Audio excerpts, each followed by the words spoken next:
Assalamualaikum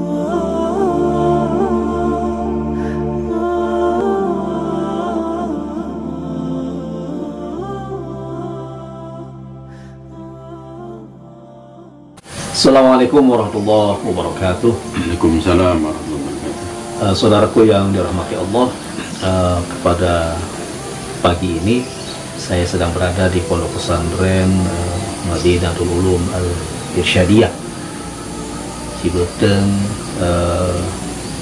Ciseeng, Kabupaten Bogor. Bersama saya pimpinan Pondok Pesantren Bapak Dr. Kiai Haji Muhammad Abdul Al-Manar MAG.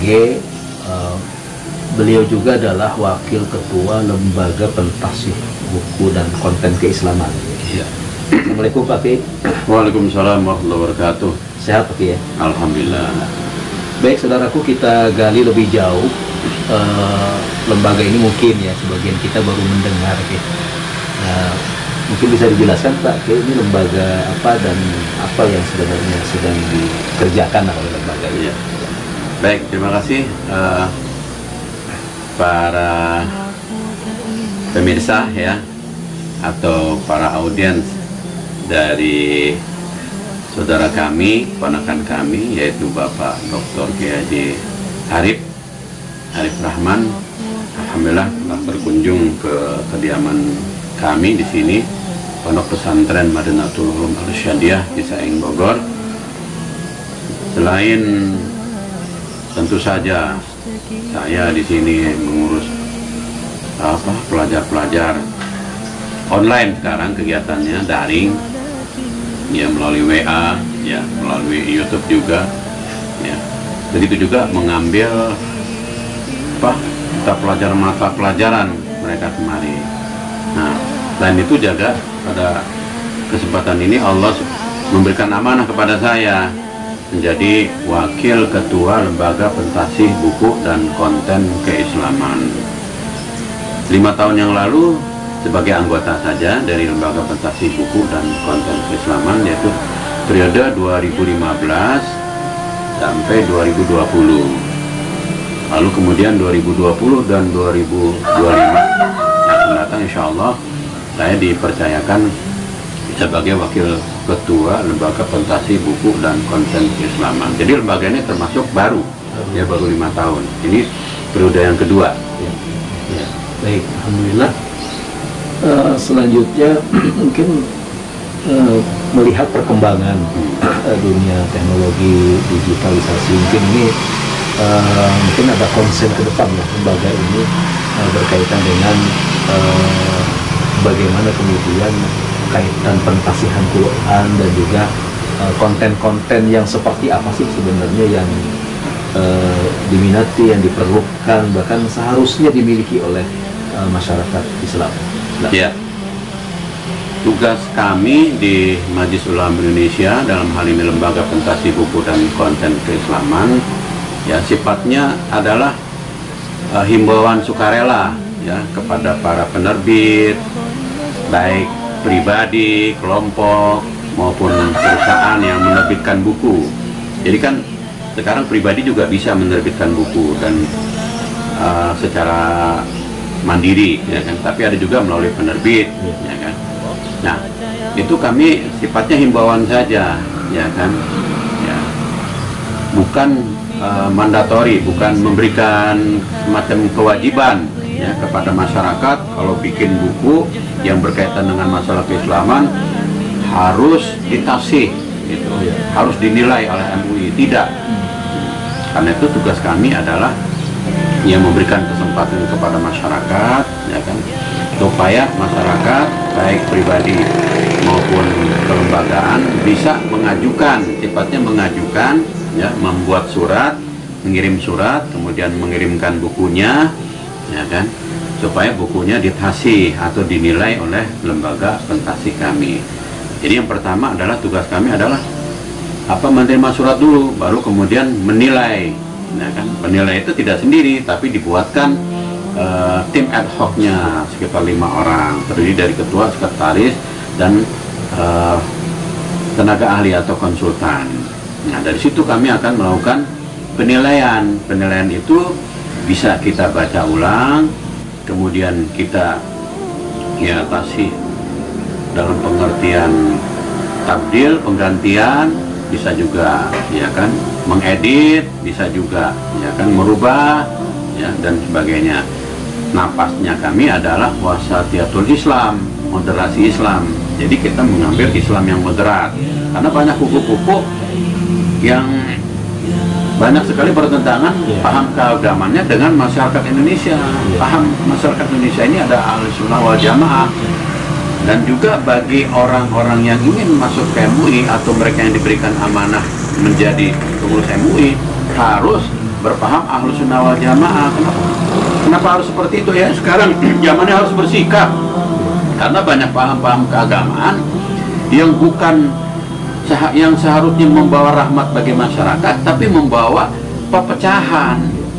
Karena itulah kami juga ya melakukan upaya penilaian, ya kan, penggantian, pengoreksian, bisa tabdil, ya kan, bisa tasih, gitu kan. Dan ini kita lakukan ya kalau ada buku yang masuk, tapi bukan hanya buku, baik berupa buku naskah ya kuno yang kemudian diaudit kembali, ya, yang dibuat kembali, direvisi kembali, ya kan, maupun yang berupa elektronik, e-book, ya, elektronik book, ya kan. Jadi nggak usah bentuk fisiknya, cukup ya dikirimkan emailnya, e-booknya, kita bisa juga melakukan pentasihan atau penilaian. Salah satu maknanya pentasihan itu adalah penilaian, padahal bukan hanya penilaian aja, berupa pengoreksian, penggantian, perubahan dan sebagainya. Selain itu juga yang tadi buku yang akan kita nilai bukan hanya berupa buku fisik, tapi juga buku elektronik. Dan kemudian tadi ada istilah konten keislaman. Konten keislaman itu ya macam-macam, ya kan. Umpamanya ada produk digital, ya kan. Umpamanya sekarang ada produk-produk syariah, ya kan. Ya, aplikasi umpamanya ada apa? Apakah aplikasi studi agama, aplikasi apa saja yang berkaitan dengan keislaman. Kalau dia benar-benar bagus, ya, supaya ada cap dari MUI, tanda tasihnya. Buku kan setelah udah ditasih, ya kan, dia dikasih cap, sah gitu kan, soh gitu kan. Dia betul-betul ya, bisa ya dijamin, ya kan, supaya masyarakat bisa menikmatinya. Semacam kalau umpamanya makanan yang baik kan, jadinya istilahnya bisa dikonsumsi halal kalau makanan. Kalau buku, inilah yang layak gitu. Baik, Pak Kiai. Ini menjadi sebuah guidance juga ya buat masyarakat untuk lebih berhati-hati ketika membaca buku, melihat sumber yang jelas, apalagi memang sudah ditasih oleh MUI, dan juga melihat konten-konten yang ada aplikasi, ya kan, website, ya memang ini sangat diperlukan oleh masyarakat, sehingga masyarakat itu betul-betul memiliki pedoman lah gitu ya, mana yang harus dibaca, mana yang tidak, lihat atau tidak gitu. Mungkin terakhir ini Pak Kiai, mungkin pesan-pesan lah untuk masyarakat, khususnya masyarakat Muslim dengan kondisi kekinian ya, berkembang paham tadi disebutkan, paham-paham di luar Ahlussunnah wal Jamaah. Pesan-pesan Pak Kiai. Baiklah kepada para audien, para pendengar, para sahabat dari Pak Kiai Arif ini, dimanapun Anda berada, ingatlah akan pesan Allah Subhanahu wa Ta'ala, ya alladzina amanu in ja'akum fasiqun binaba'in fatabayyanu.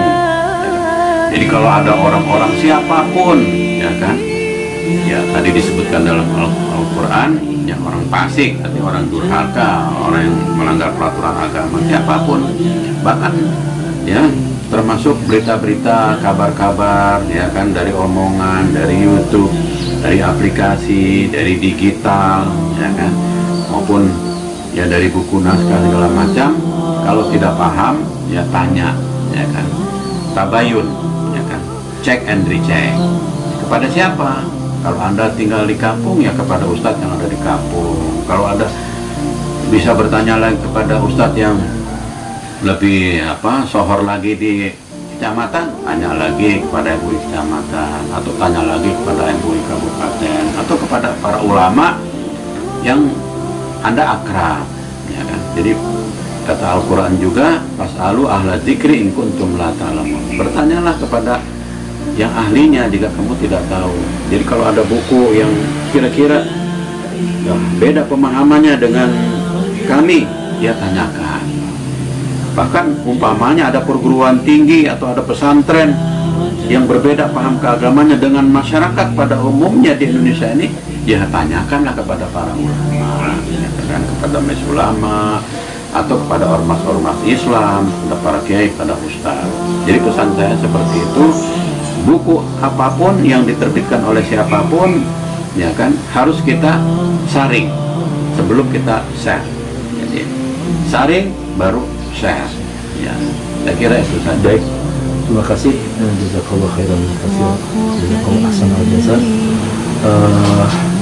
Saudaraku yang dirahmati Allah, banyak informasi yang sudah kita dapat, tambah pengetahuan kita, terutama adalah menjadi pedoman buat kita ketika kita membaca, melihat konten dan seterusnya, agar kita tidak terjerumus kepada paham-paham yang tidak jelas, paham-paham yang keluar daripada Ahlus Sunnah wal Jamaah.